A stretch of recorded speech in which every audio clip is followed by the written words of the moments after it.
Hello friends, welcome to Trupti's Biology. Today we will learn details about the Protista kingdom. Okay.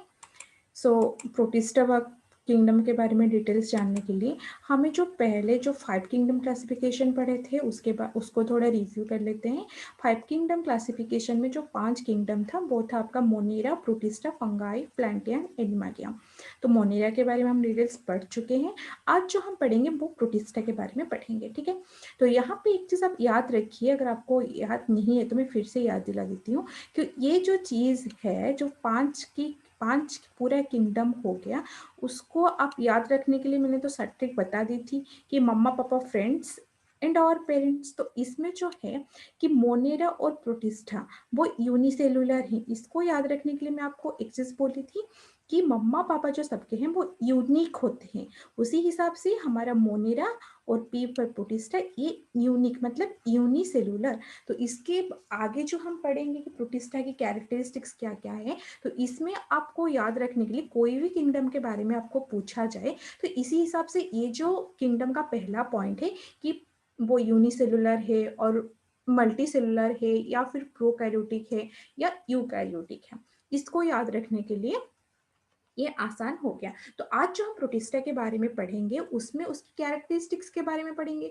तो इसी हिसाब से protista का जो पहला कैरेक्टरिस्टिक्स आएगा वो होगा कि वो यूनिसेलुलर है।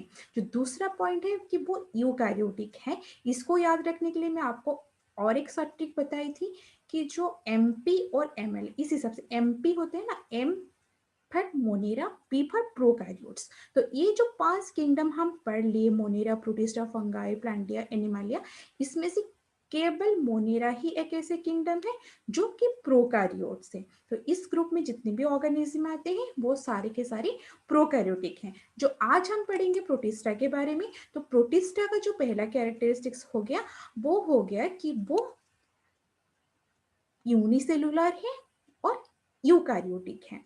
इस ये चीज तो क्लियर हो गया। तो इसके बाद इसमें जो सारी कैरेक्टरिस्टिक्स हैं वो आप लिख सकते हैं, जैसे कि यूकैरियोटिक सेल में हमारी न्यूक्लियस होता है, माइटोकॉन्ड्रिया होता है कुछ कुछ में। तो ये जो सारी चीजें हैं आप इसकी कैरेक्टरिस्टिक्स में ऐड कर सकते हैं, ठीक है। तो यहाँ पे प्रोटिस्टा की जो और एक कैरेक्टरिस्टिक्स है, ये पैरासाइट भी हो सकते हैं, ठीक है। और ये मोस्टली जो है एक्वाटिक होते हैं और मॉइस्ट एनवायरनमेंट में रहना पसंद करते हैं।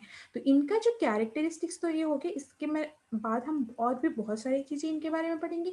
तो इसकी जो प्रोटिस्टा ग्रुप की 5th क्लासिफिकेशन है, जैसे कि मोनेरा ग्रुप में हम पढ़े थे कि आर्की बैक्टीरिया, यू बैक्टीरिया, ये सब चीज़ें हम पढ़ चुके थे। तो ठीक उसी तरह प्रोटिस्टा की क्लासिफिकेशन भी पढ़ेंगे। तो प्रोटिस्टा की जो क्लासिफिकेशन है वो उसको याद रखने के लिए एक सेंटेंस में जो बनाई हूँ वो है, do serve people in every condition.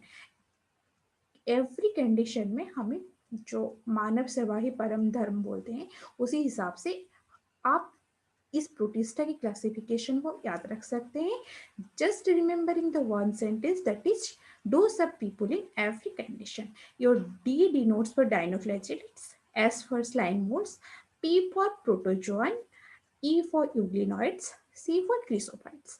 तो ये जो हो गया हमारा 1 2 3 4 5, तो ये प्रोटिस्टा ग्रुप में आते हैं। तो ईच ग्रुप के बारे में हम इन डिटेल्स पढ़ेंगे, जैसे कि डाइनोफ्लैजिलेट्स की उनकी कैरेक्टरिस्टिक्स क्या क्या है, उन लोगों की इकोनॉमिक इम्पोर्टेंस क्या होता है, उसको हम किस तरीके से यूज कर सकते हैं, किसको हम jewel of the plant kingdom बोलते हैं, क्यों बोला जाता है, ये सब हम नेक्स्ट वीडियो में पढ़ेंगे।